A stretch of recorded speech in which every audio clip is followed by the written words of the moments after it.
Il a été le mur biélorusse pendant plus de 2 décennies. Si vous ne le connaissez pas, sachez déjà que c'est une légende du tennis de table. Une carrière marquée par des victoires absolument incroyables, une longévité au meilleur niveau hors norme, et c'est ce que nous allons voir aujourd'hui dans cette vidéo. Vladimir Samsonov. Juste avant, si vous n'êtes pas encore abonné à cette chaîne YouTube, n'hésitez pas, ça valorise mon travail, ainsi qu'un pouce bleu. Merci et bon visionnage.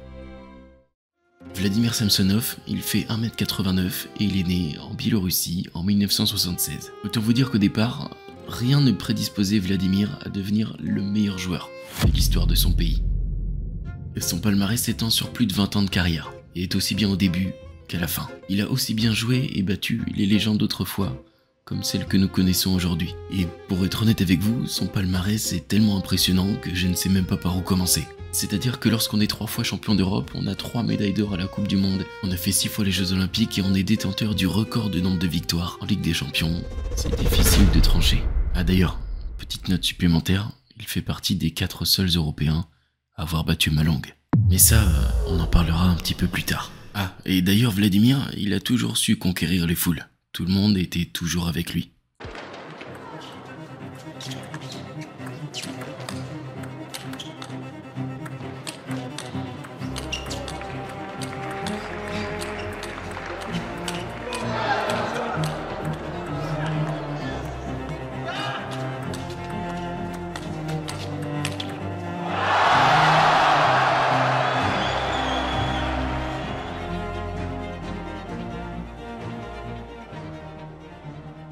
Et comme je ne sais pas comment segmenter cette vidéo, je pense que je vais vous prendre quelques matchs références de sa carrière. Nous sommes en 2012 à Liverpool et pour ce match, la 3e place de la Coupe du Monde se joue entre Vladimir Samsonov et Shushin. Le 14e mondial contre le 3e. Mais ce match a certainement fait partie des références de Vladimir Samsonov.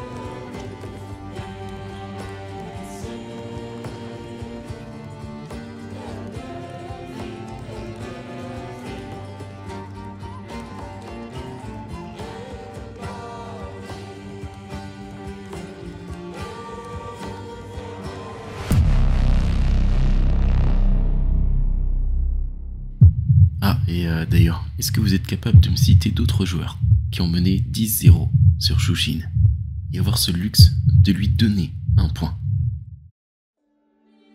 Extrêmement rares sont les Européens qui ont pu gagner plusieurs Chinois, dont les meilleurs mondiaux à leur top niveau. Mais Vladimir Samsonov, c'est pas une bille non plus. Il a déjà été numéro 1 mondial et a prouvé qu'il méritait ce niveau à plusieurs reprises. Dans une ère où il a pu rencontrer des joueurs comme Wang Hao, Zhang Jike, Malong, Shushin, Wang Liqin, Ovtcharov, Timo Boll et plein d'autres. Mais je pense qu'on peut clairement dire qu'il a su tirer son épingle du jeu et qu'il fait aussi partie de ces légendes. Et pourtant, quand on regarde son style de jeu, c'est pas forcément le plus agressif ou encore le plus physique. Samsonov, c'est avant tout du contrôle de balle, des placements, de la qualité et de la régularité. Et c'est ce qui a fait de lui l'un des plus grands joueurs de l'histoire. Et à titre informatif, pour vous retranscrire la longévité de Samsonov, aux Jeux Olympiques d'Atlanta en 1996, il avait 20 ans et finit 5e ex-aequo. Et en 2016, à Rio, alors qu'il a 40 ans, il arrive quand même à se hisser en demi-finale. Et il est resté pendant plus de 15 ans dans le top 10 mondial. Et si je ne me trompe pas, il est resté 21 mois, numéro 1 mondial entre 1999 et 2001. Bon, cette fois-ci, on est en demi-finale de la Coupe du Monde en 2009 à Moscou.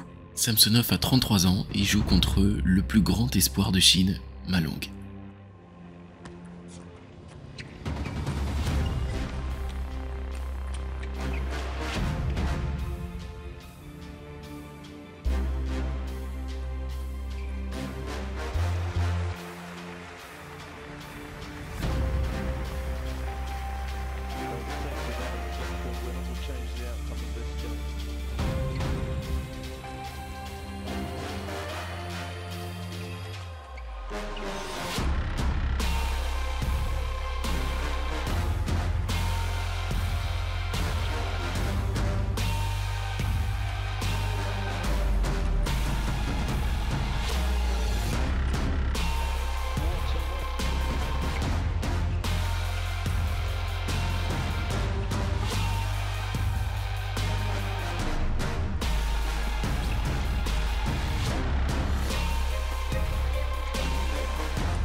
Et comme si cet exploit n'était pas suffisant, Samsonov affronte Chen Qi en finale de la Coupe du Monde. Et pour poser le contexte de cette compétition, il faut savoir que la Chine reste sur 7 victoires consécutives. Autant vous dire que c'est pas un grand dadais biélorusse qui va venir impacter ce palmarès. Ah, en fait, peut-être que si.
Voilà, je pense que j'aurais pu faire une vidéo de peut-être 1 heure sur la carrière entière de Vladimir Samsonov. C'est un peu compliqué. Donc en tout cas, j'espère que vous avez aimé cette vidéo et que vous avez pris du plaisir à la regarder. Et si vous êtes encore là, n'hésitez pas à me dire dans les commentaires le joueur sur lequel vous voudriez que je fasse une vidéo. Merci et à la prochaine.